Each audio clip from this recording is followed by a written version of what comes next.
génial, c'est fabuleux. Elle les fait pleurer tous le soir ici. Allez, j'ai Loïc Salah le jour, il est là. Wow. Merci. C'est horrible. Toi, t'étais timide, romantique ou poids lourd? Non, en plus j'ai fait la cuisine, j'étais romantique. Romantique, t'as choisi. Qu'est-ce que t'as choisi, Esther? Non, elle a dit que t'étais timide.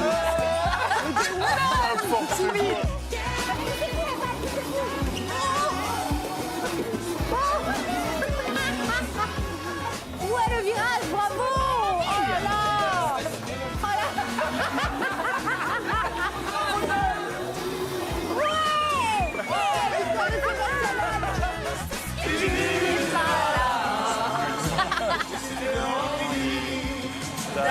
Victoire de la fenêtre en face et de visiter ton paradis. Ouais, bravo. Moi, je dis bravo. Merci d'avoir relevé le défi. 20 ans déjà, 1997, avec la victoire du CAB en Coupe d'Europe. Et forcément, on accueille notre spécialiste rugby. Je vous demande d'applaudir Frédéric Viard qui nous rejoint en plateau. Et regardez qui vient avec une petite surprise. Le gâteau d'anniversaire. Quelle entrée pour Fred Viard qui n'a toujours pas... Non, mais tu n'y arriveras pas, toi. Ah si, il faut souffler. Messieurs, tous les trois, vous soufflez les bougies. C'est votre anniversaire, c'est à vous.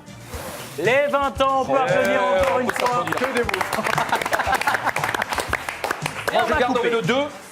On va commencer. Ah, vous à garderez couper. le 2 et je vais donner le 0 à Seb. C'est vrai. C'est bien. Ça correspond vraiment. Et on va débuter forcément par rappeler votre parcours. Vous allez regarder, messieurs, ce tableau. Forcément, ça va vous rappeler des souvenirs, des très bons souvenirs, le parcours du CAB lors de cette fameuse Coupe d'Europe. Avec la phase de poule, c'est simple, 100% de victoires, 4 victoires. Victoire en quart de finale contre Claneckley, victoire en demi-finale contre Cardiff et victoire en finale contre Leicester. On va planter, Fred, le décor de cette finale. On le rappelle, 27 janvier 97. Vous vous souvenez où vous étiez ? Alors, je me souviens même parce que j'étais en Australie, pour l'Open d'Australie, parce qu'à l'époque, je travaillais pour une autre chaîne. Et donc, à l'époque, la finale de la Coupe d'Europe était en janvier. Et donc, c'était pendant l'Open d'Australie. Donc, j'avais réussi à trouver un bar australien pour voir ce match. Du coup, j'avais dû veiller tard, messieurs. Mais je m'étais débrouillé. On avait fait contre mauvaise fortune, bon cœur. Le capitaine Alain Penaud, est-ce que cette victoire ou ce parcours, vous l'avez senti arriver lorsqu'en phase de poule, vous commencez à enchaîner ainsi les succès ? Sincèrement, non, je pense pas. À part peut-être juste après les phases de poule, et encore, il y avait toujours des doutes, parce qu'une phase de poule, ça reste une phase de brassage où on tire notre épingle du jeu, mais on se dit que finalement, bon, c'est peut-être pas nous qui sommes au-dessus, mais peut-être qu'on a eu aussi un petit peu de réussite. Donc voilà, et puis on n'a pas d'histoire avec cette compétition. Donc on a un peu de mal à se situer véritablement. Cette équipe est jeune, dans son histoire aussi, pas beaucoup de vécu ensemble. Et puis il y a ce match contre Cardiff. Je crois qu'à partir de ce match-là, là on commence à imaginer certaines choses et on commence à rêver à certaines choses. Mais certainement pas avant. Laurent Travers, dans ce contexte, deuxième compétition, c'est le Stade Toulousain qui remporte la première édition de la Coupe d'Europe. Quelle valeur a cette compétition ? Oh, elle a énormément de valeur déjà parce que le fait de l'avoir gagné pour nous, c'est quelque chose d'exceptionnel. Ensuite, c'était la première Coupe d'Europe où tous les clubs européens participaient, que ce soit anglais, écossais, irlandais, gallois, italiens. Les Anglais n'avaient pas fait la première. Ils n'avaient pas fait la première en 96 et là, ils participaient. Donc, pour nous, ça a été quand même un effet déclencheur et c'est vrai que grâce à ce titre, ça nous a permis à tous, alors à part Sébastien et Alain qui connaissaient eux l'équipe de France, nous, on ne connaissait pas, on n'avait pas la joie pour certains de connaître le niveau international. Et à travers la Coupe d'Europe, ça nous a permis de grandir, je pense. Et ça nous a permis de devenir peut-être des hommes un peu plus grands. Alors, pas par la taille, mais peut-être par tout ce qu'on a pu faire après.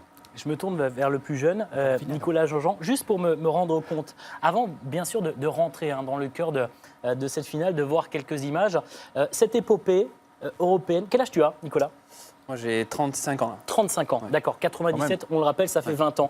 Est-ce que tu as été marqué, tu avais 16 ans, donc 16-17 ans, est-ce que tu as été marqué, toi, par cette épopée européenne, ou alors c'est cette culture du rugby que tu as peut-être appris par la suite qui t'a imprégné de cette épopée ? Non, moi, effectivement, moi j'étais passionné de rugby. Le rugby qui m'a fait vibrer, c'est la génération de Laurent, voilà, d'Alain, que j'ai pu rejoindre et jouer quelques matchs. On a joué quelques matchs ensemble. Voilà, c'était la référence de l'époque. Brive a été une très très belle équipe pendant cette période-là. Ils ont été en finale championnat de France également. L'année suivante, en finale encore de cette même Coupe d'Europe. Donc effectivement, non, c'était une des références à l'époque. Ouais. 27 janvier 1997, nous sommes à Cardiff, messieurs. Je me tourne vers Sébastien Viars, la boussole. Dans quel état d'esprit vous étiez au coup d'envoi? Ça va vous accompagner, hein. Bon, toute votre vie et évidemment jusqu'à la fin de cette émission. Dans quel état d'esprit vous êtes, messieurs, à l'entame de cette finale? Dans quel état de... en fait... Parce que vous n'êtes pas favori, hein. C'est Leicester qui a... Oui, mais ça nous va très bien parce que depuis le début de la compétition, on n'est pas favori de toute façon. Hein, on est les petits poussés, comme dit Fred. Je crois que, en fait, on était quand même assez bizarrement, il me semble, du souvenir que j'en ai, qu'on affichait quand même entre nous une sérénité quand même assez déconcertante. Pas très serein quand même face à l'adversité qui était Leicester. Ils avaient mis quand même une danse au grand stade toulousain quand même en demi-finale. C'était l'équipe d'Angleterre, hein, voilà. Tenante du titre, d'ailleurs. Tenante du titre, ouais. Donc, et pourtant, on dégageait une espèce de sérénité entre nous. On avait quand même une équipe sur le papier qui était quand même de très haut niveau, je crois, hein, avec beaucoup d'internationaux ou qui ne l'étaient pas ou qui allaient l'être. Et on se rend compte finalement que sur le papier, on n'était pas beaucoup plus, finalement, en termes de qualité, je crois, on n'était pas beaucoup plus défavorisé que cette équipe de Leicester. Ça, on aura l'occasion de le constater, bien sûr. Laurent Travers, il y a votre équipier, Didier, qu'on va voir en image, Didier Casadei, qui a déclaré « Nous avions peur de prendre une fessée devant la France entière ». Oui, tout à fait. C'est exactement, ça allait résumer un peu ce que vient de dire Sébastien et ce que vient de dire Didier, ou ce que vous a dit Didier, mais il ne faut pas oublier que tout le monde avait annoncé que la finale avant l'heure, c'était Toulouse-Leicester, en disant que le gagnant de cette demi-finale allait être champion d'Europe. Donc ça nous a enlevé toute cette pression qu'il y avait autour, puisque tout le monde nous voyait perdants. Et nous, justement, je pense qu'on a su faire ce qu'il fallait en termes de pouvoir s'isoler, de pouvoir dire eh bien, on va déjouer tous les pronostics. Et je pense que ça a été un surplus aussi de motivation. Et cette peur, qui est aussi une peur qui peut permettre à un moment dans un groupe, cette peur de prendre une volée, de dire on va passer, on va être ridicule, a fait qu'on s'est plus ou moins, je pense, beaucoup resserré entre nous en disant on va faire front et on va faire front ensemble. Alors bien sûr que c'est les avants qui décident du résultat, ce qui s'est passé, c'est-à-dire qu'on sait, c'est grâce aux avants si on gagne le match, et après le score, c'est les trois quarts qui choisissent. Mais c'est bien avant, enfin, la finale, elle est gagnée surtout grâce au paquet d'avant. Mais une anecdote, vous allez me dire si c'est vrai, Alain Penaud, est-ce que c'est vrai que la veille au soir, vous êtes sorti dans les bars de Cardiff pour boire des coups? J'ai lu ça. Les trois quarts, alors. J'ai lu ça, que certains joueurs sont sortis, voilà, qu'ils étaient finalement assez décontractés et qui sont sortis aller boire quelques verres. Alors, je dis pas faire la fête toute la nuit, mais ça illustre en tout cas cette décontraction. C'est pas vrai. C'est pas vrai. Je sais pas. Moi, j'ai pas souvenir. On n'était pas dans le centre de Cardiff. On était à l'extérieur. Un hôtel bien isolé. On était entre nous, justement. Concentré sur le match. Non, je sais pas d'où sort en plus cette. Par contre, on est sorti après. Ah oui, ça, par contre, je préfère vous rassurer. Ouais. On va y revenir là aussi. Dans l'avion aussi, je crois, du retour. Oui, on est sorti de l'avion aussi. On se demandait si cette question. Tout le monde allait sortir d'ailleurs. Non, mais c'est vrai que cette décontraction, enfin moi j'ai revu le match et ça m'a fait plaisir de le revoir. C'est vrai qu'un match de rugby 20 ans après, par rapport aux habitudes qu'on a de regarder les matchs à l'heure actuelle, il y a quelque chose qui perturbe un petit peu. Et je vous ai trouvé très décontracté dès le début du match. Vous relancez de vos 22 mètres, il y avait beaucoup de passes. Et on n'a pas senti une équipe en fait qui avait peur, qui était plus là pour occuper dans un premier temps.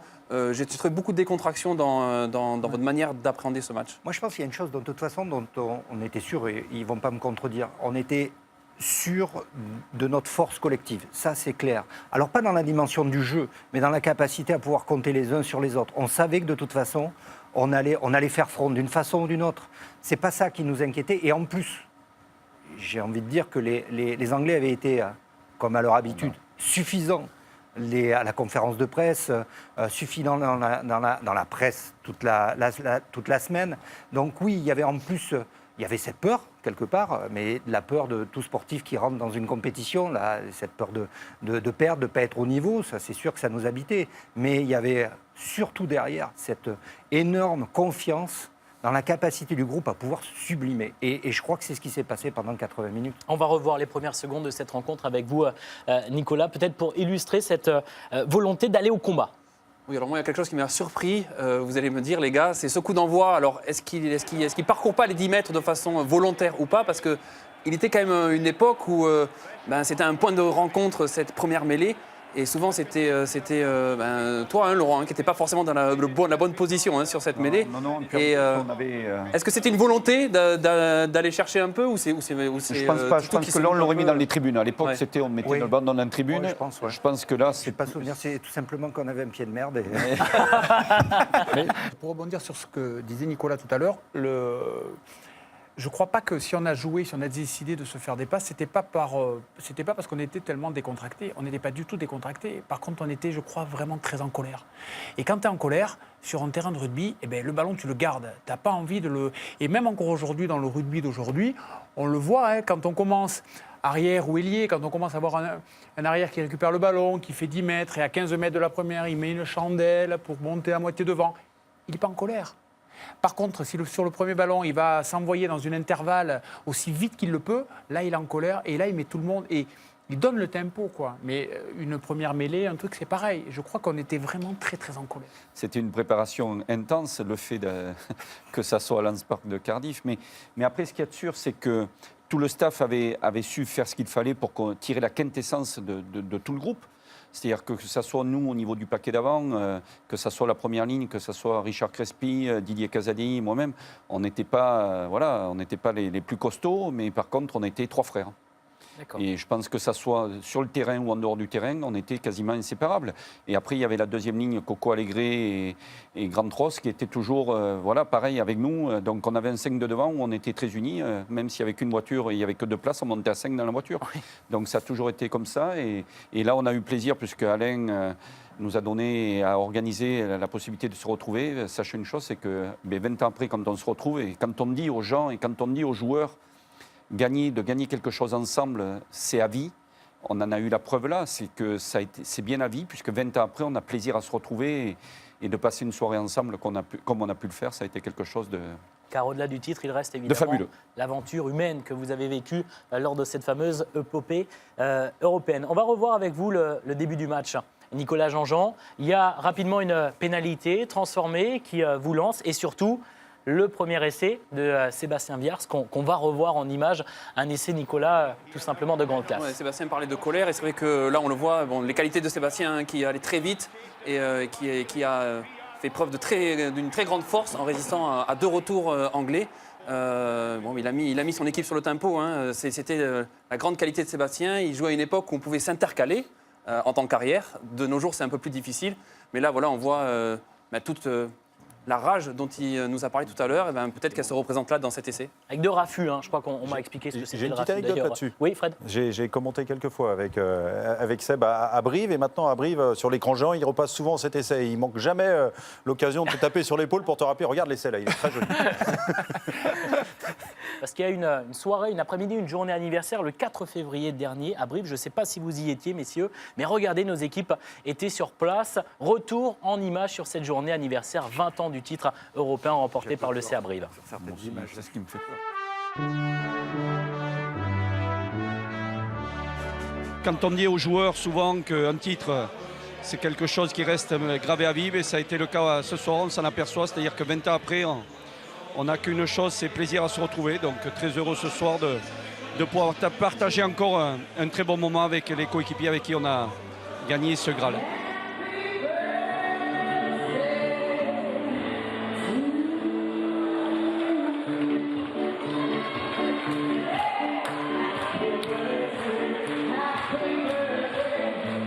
Tout le monde a envie de revenir ici.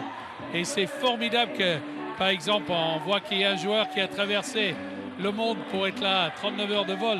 Mais c'est ça, Brive. C'est le peuple bébriste ce jour-là qui a gagné. Donc nous, on a mis la pierre à l'édifice et tout le reste, comme disait Alain à la fin du match, c'est une date qu'on se souviendra. Si on peut parler de match parfait à cette époque-là, je pense qu'on n'en était pas loin, quoi. Et marquer 4 essais dans une finale de Coupe d'Europe, c'est... Je sens cette ferveur qui me poussait.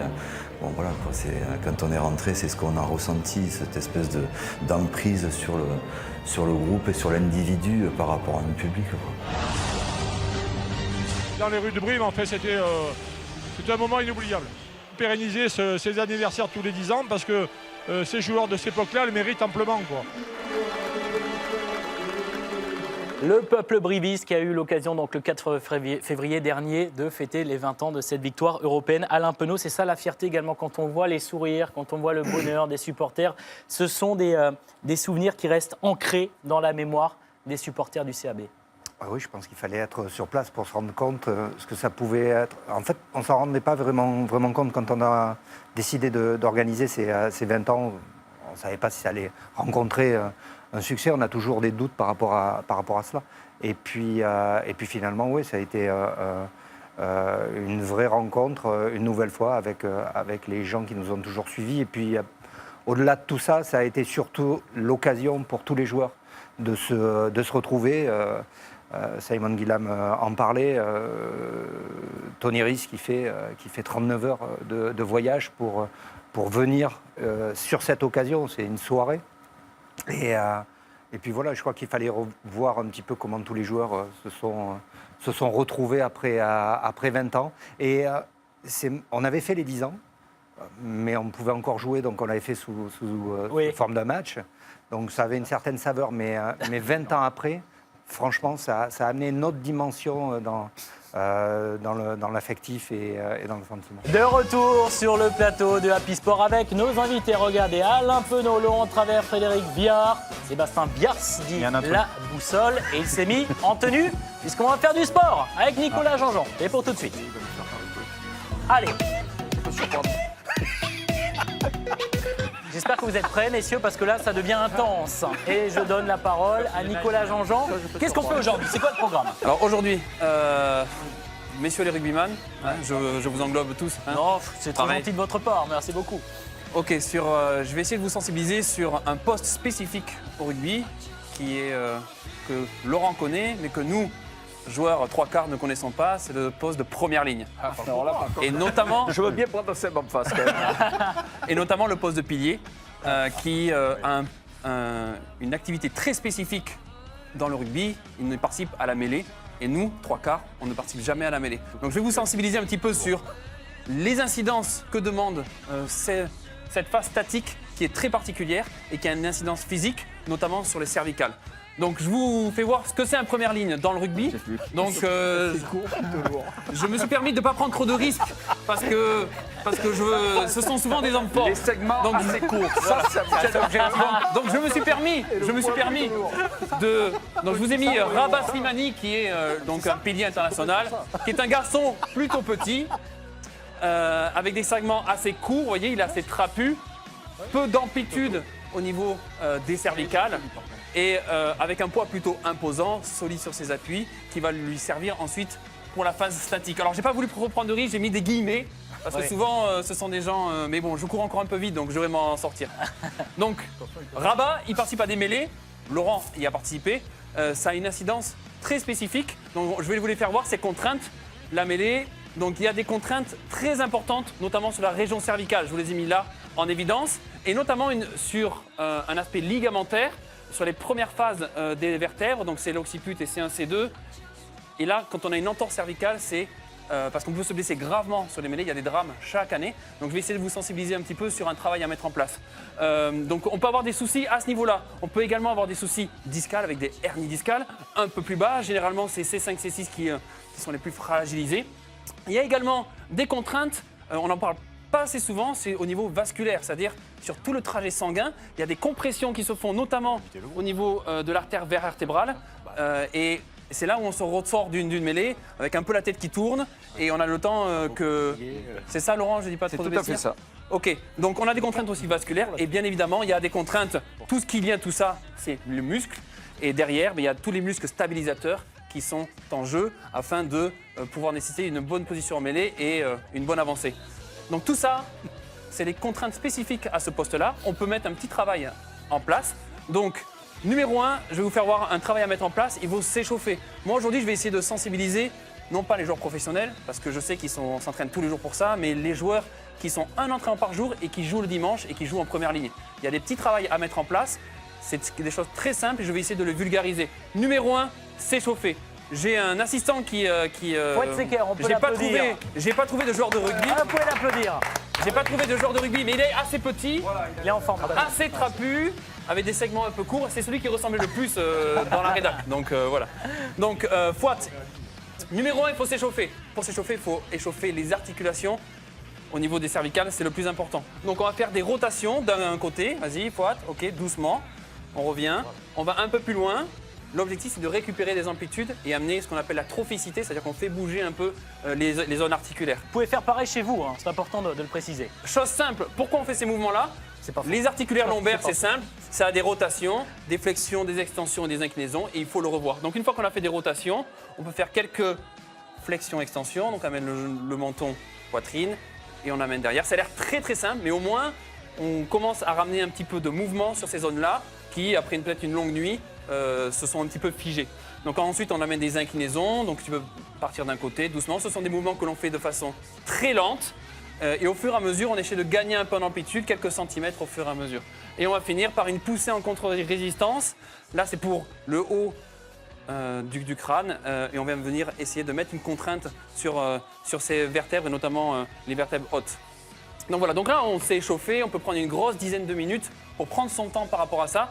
Honnêtement, c'est pas du temps perdu.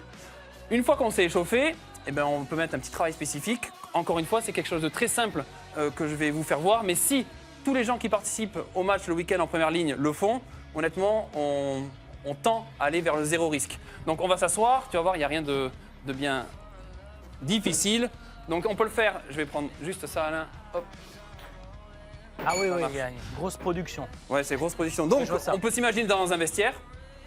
On peut acheter un élastique assez souple, ok, ça s'achète, c'est pas très cher. Il faut juste trouver un point d'appui. Donc dans un vestiaire, on en trouve un. Il y a toujours un point d'appui. Donc numéro 1, renforcement musculaire.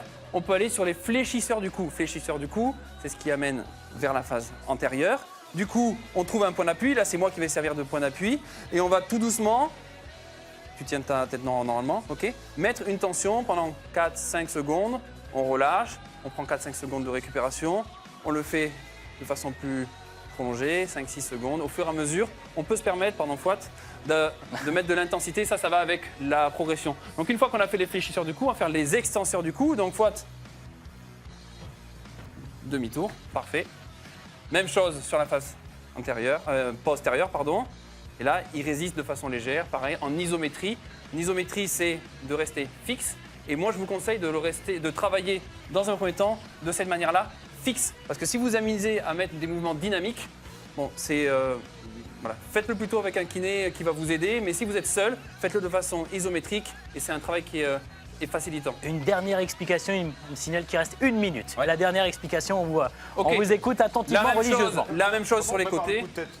Et ensuite, on peut mettre des combos de manière. On a d'autres ustensiles qui existent dans les clubs professionnels, mais je finis simplement. C'est des choses qui peuvent paraître très simples, mais si tout joueur de rugby de première ligne commence à l'intégrer un petit peu dans ses entraînements et dans ses échauffements d'avant-match, on va limiter les risques de blessures. C'est ce que fait vos joueurs du côté du Racing Métro 92. Comme on l'a dit, Nicolas, c'est très bien de travailler en statique.